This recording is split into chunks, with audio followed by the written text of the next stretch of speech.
Здравейте, скъпи зрители на Избрах фармация! Аз съм Йордан Илиев и днес ми гостува Елена Димитрова, която е студент по фармация, 5-ти курс и ще ни разкаже за тайните на промишления профил. Здравей, добре дошла! Здравей, благодаря ти за поканата. Надявам се наистина да успеем да разкрием малко от завесата и да стане по-ясно за всички, които се интересуват от профилите изобщо. Абсолютно, Ели. Реално погледнато, това е целта на това интервю. И само да вметна преди да започнем, че това е третото видео, като има вече две създадени и може да ги откриете в групата Избрах фармация, като напишете в търсачката интервю. Така, Ели... Да започваме, да. Защо избра промишлен профил? Ами, това е доста интересен въпрос. Защо не мога да ти дам конкретна причина, по-скоро той ме избра. На една лекция, още първи курс по история на фармацията, така ни загаднаха, че има възможност за такова нещо. И чух промишлен, чух клиничен профил и си казах промишлен. Ама така, просто си го казах. После като се замислих по-задълбочено, разбрах, че може би има друго нещо за тези мои мисли тогава. Това, че аз от малка виждам всъщност промишлеността, защото и двамата ми родители работят в промишлеността, те са биотехнолози. Майка ми е в лаборатория качествен контрол, занимава се с течна хроматография. Баща ми е в другата част на производство и съм слушала цял живот за тия неща и явно наистина просто ми е закодирано това нещо. Той ме избра буквално. А всъщност се оказа, че изобщо не са само течната хроматография или апаратите, промишления профил ти дава съвсем друг поглед над нещата. Това с клишето, че е само производството и че можеш да работиш само там е абсолютно невярно. И наистина трябва да го разбием това нещо и да се разбере, че много повече неща можеш да видиш от тази сфера. Наистина много интересна история, определено. Няма случайни неща, драги зрители, в този живот. Но да те попитам сега, според теб, трудни ли са дисциплините в този профил? Не бих казал, че са трудни, но със сигурност трябва да им обърнеш внимание. Като всяко допълнително нещо трябва да му отделиш време, защото иначе няма как да се справиш с него. Отнемат време, нали, намалят ти свободното време, да го наречем, но пък ползите, които извличаш от това нещо, са достатъчно големи, за да пренебрегнеш загубата на свободно време, но и не е изключително натоварващо. Да, имаме по още един, по още 2 изпита, според зависи от сесията, но абсолютно всичко е в рамките на допустимото. Най-вероятно ни е една идея по-трудно на другите от към време, но пък не смятам, че е нещо непосилно. Да. Това може би предразполага към по-добра организация на времето и просто изгражда навици, които биха били доста ценни в професионалното развитие по-късно. Това да знаеш, че имаш някаква крайна дата за нещо, независимо дали е за профила или за друга дисциплина, да знаеш, че имаш крайна дата за нещо и ще трябва да я спазиш и после за истинския живот, така да го наречем, би ти било много полезно. Да, нито една от тези дисциплини не смятам, че е нещо, с което един студент не би могъл да се справи. В крайна сметка те така са измислени, че да можем да влезем в тях, но от всяка можеш да си вземеш, като сега с тази твоя подсказка тук към предметите се сещам, че в трети курс по стандарти и нормативи, да речем, имахме посещение в Софарма, което също наистина ни беше изключително полезно. Ние никога до сега не бяхме виждали какво всъщност е един фармацевтичен завод. Всичките му отдели, коридорчета, ако щеш и специфичното облекло, което трябва да носиш, за да си там, защото не смятам, че останалите ни колеги в него етап знаеха какво се случва там. Да.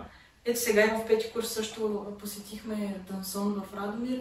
Там пък вече от другата гледна точка, като сме минали още малко дисциплини, видяхме още по-интересни неща, може би защото вече знаехме кое какво е всъщност. Защото в трети курс малко не се ориентирахме добре в ситуацията. Но ето тези два предмета, стандарти, нормативи и управление на качеството, са доста полезни, защото ти отварят очите за неща, които ти никога не си предполагал или само си чувал от някъде, че ги има. Така че не бих казала, че е сложно, временко е, но си заслужава. Така да го наричам. Така. Добре.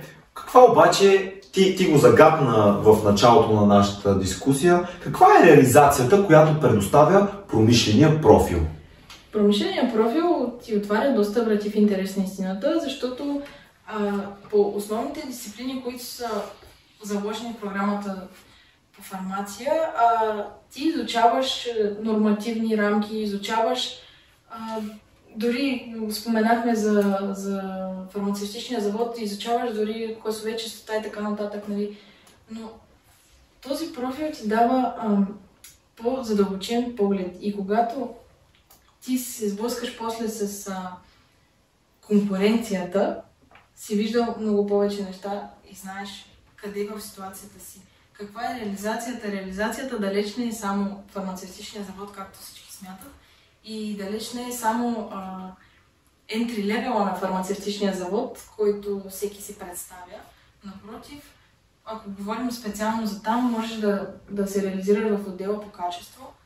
Можеш, ако работиш достатъчно дълго време, защото си има и законови изисквания, може да станеш квалифицирано лице, което е изключително важна фигура всъщност, за да имаме лекарствени продукти на пазара, защото без подписа и прегледа на документи от квалифицирано лице, партидите до пазара не стигат. Yeah. Така че това е доста главна роля всъщност в процеса на производство и той всъщност там приключва процеса на производство с този подпис. Така че да.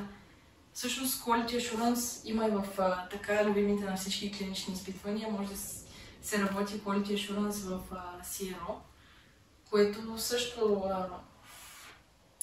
ни е подпомогнато от този профил като знание, защото наистина доста, ето сега е в пети курс по управление на качество, доста ни запознават с всички изисквания, с всички неща, които ако не си се сблъскал на това ниво, ще се сблъскаш чак вече като част от компанията и със сигурност ще е много трудно да излезеш от това блато. Да. В интерес на истината аз искам да споделя, че ако се замислим, то осигуряване на качеството има в всички отрасли на нашата индустрия. Да. Няма компания без Quality Assurance. Точно така. И също, слушайки те, искам да акцентирам на моята аудитория, че реално погледнато фармацевтите, завършили промишлен профил, заемат едни по-висши позиции. Те не участват до такава степен в грубото и чисто производство, реално погледнато. Да. И също още едно нещо, което наистина трябва да се наблегне, е, че реално погледнато тези профили, които дискутираме толкова време, са специални само за Медицински университет София, като това означава, че един плюс на пазара за професии, по-скоро за работна ръка. Със сигурност влизаш в една малко по-различна графа, като чисто дори на документи, като ти погледнеш. Да. Това е отличаващ фактор. Да. Много интересно, да? Извинявай, ще прекъсвам, забравихме да споменем около Quality Assurance и всички тези неща е, че в крайна сметка пък и производството търпи инспекции и одити, така че защо не някой ден някой от вас, който е избрал промишлен профил, да стане инспектор към ИАЛ, да речем държавната институция, или аудитор към някоя друга компания, така че това също е едно поле, което може да се развие някой, ако разбира се има интерес към това, защото си трябва четене. Така е, да. И сега обобщаващо, защо един студент да избере промишлен профил? На първо място, защото това нещо би го обогатило изключително много. Ще се срещнете с много хора, не само на новите преподаватели, които ще видите през тези предмети, и на тези срещи в фармацевтичните заводи и на други организирани такива срещи. Новата група, също от моята гледна точка, е нещо много хубаво, защото също си разширяваш познанствата в факултет. Защото ти 2-3 години си бил в една група, в моя случай беше онлайн дори. Да, още по-зелено. Още по-зелено за отношенията в групата и тази нова група още повече нови хора ми донесе в живота и приятелства най-вече. Със сигурност мога да кажа, че тези хора са ми приятели. Да, заслужава си и от към чисто професионален план и от към личен, защото просто много се разширява кръгозора ти и се обогатяваш. Да. Поне това съм видяла аз за сега. Да, едно допълнение да допълня. Малко тавтология се получи, но реално погледнато, когато се образуват новите групи, те се образуват, защото е необходимо всички, които са в профил, да бъдат заедно.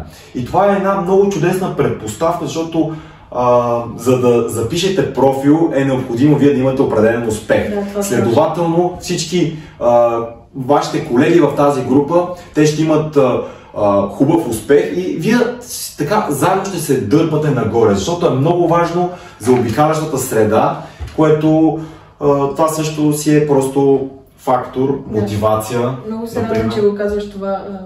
Наистина споделям тази мисъл. Просто тази среда, моята група е абсолютен пример за това нещо, как когато всички 11 човека в нея се стремят към върха, просто успяват, защото ти не можеш, като погледнеш надясно и наляво, като видиш, че всички тичат, ти не можеш да стоиш на едно място. Просто знаеш, че трябва да си гониш целите и това е изключително полезно също и благодаря, че го добави, защото средата е много важна и определяща. Не искам в никакъв случай да кажем, че останалите групи, нали, изостават или нещо подобно. Просто когато наистина хората се съберат в една група и знаят каква е общата цел, има ефект. Абсолютно. Ами, благодаря, че прие поканата за това интервю. Надявам се да сме били полезни и достатъчно изчерпателни. Аз също определено трябва. Благодаря. Много добре, човек, това е. Дайте да видим, че да. моменти не знам...